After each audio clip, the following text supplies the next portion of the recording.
ভর্তা খেতে ভালোবাসে না এমন মানুষের সংখ্যা কিন্তু খুবই কম। বেশিরভাগ মানুষই ভর্তা খেতে পছন্দ করেন।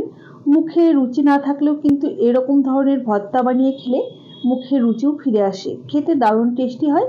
তো আজ আমি চিংড়ি পটলের ভর্তার রেসিপিটা শেয়ার করছি, যেটা গরম ভাতের সাথে খেতে অসাধারণ লাগবে। রেসিপিটা তৈরির জন্য প্রথমে পটলের গাগুলোকে চেঁচে দুটো প্রান্ত কেটে খুব ভালোভাবে ধুয়ে পরিষ্কার করে নিয়েছি পটলগুলোকে। এখন পটলগুলোকে ছোট ছোট টুকরো করে কেটে নিতে হবে। সমস্ত পটলগুলোকেই ছোট ছোট টুকরো করে কেটে একটা মিক্সিং জারের মধ্যে নিয়ে নিলাম। সাথে বেশ কিছুটা পরিমাণ কাঁচা লঙ্কা দিয়ে দিতে হবে, ঝালটা একটু বেশি দিতে হবে, তাহলে স্বাদটা খুব ভালো আসবে।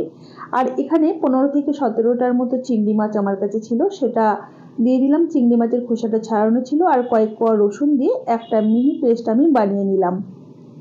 এগুলোর একটা মিহি পেস্ট বানিয়ে রেখে দিয়ে এবারে রান্নাটা করবার জন্য গ্যাসে একটা কড়াই বসিয়ে দিয়ে দিয়েছি পরিমাণ মতো সর্ষের তেল।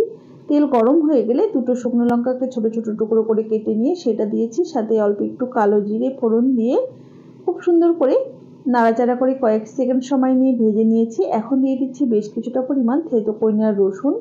এখানে মোটামুটি 10 থেকে 12 কোয়ার মতো রসুনকে থেতো করে দিয়েছি। রসুনের পরিমাণটা একটু বেশি দিলেই খেতে কিন্তু বেশিই ভালো লাগবে। রসুনটাকে কয়েক সেকেন্ড সময় ধরে একটু নাড়াচাড়া করে ভেজে নেওয়ার পর দিয়ে দিয়েছি একটা বড় সাইজের পেঁয়াজ কুচি। এখন খুব ভালোভাবে নাড়াচাড়া করে ভাজতে হবে, যাতে পুড়ে না যায় সেটাও খেয়াল রাখতে হবে। দেখুন বেশ সুন্দর লালচে করে ভেজে নিয়েছি। এবারে বেটে রাখা চিংড়ি আর পটলটা দিয়ে খুব ভালোভাবে নাড়তে নাড়তে আমাদের রান্না করতে হবে। মোটামুটি মিনিট 5 জলটা একটু শুকিয়ে নেওয়ার পর এর মধ্যে দিয়ে দিচ্ছি স্বাদ মতো লবণ আর অল্প পরিমাণে একটু হলুদ গুঁড়ো।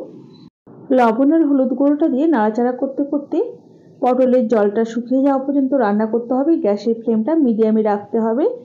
মোটামুটি এইরকম দেখুন বেশ সুন্দর ভাজা ভাজা হয়ে গেছে, কড়াই থেকে ছেড়ে আসছে আর কালারটাও কিন্তু চেঞ্জ হয়ে গেছে।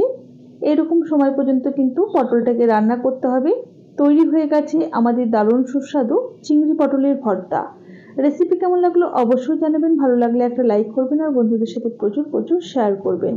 সব শেষে অল্প একটু কাঁচা সর্ষের তেল ছড়িয়ে পরিবেশন করেছি। তাহলে আজ এই পর্যন্তই। সকলে ভালো থাকবেন, সুস্থ থাকবেন। হাজির হয়ে যাব নতুন কোনো রেসিপি নিয়ে। ধন্যবাদ।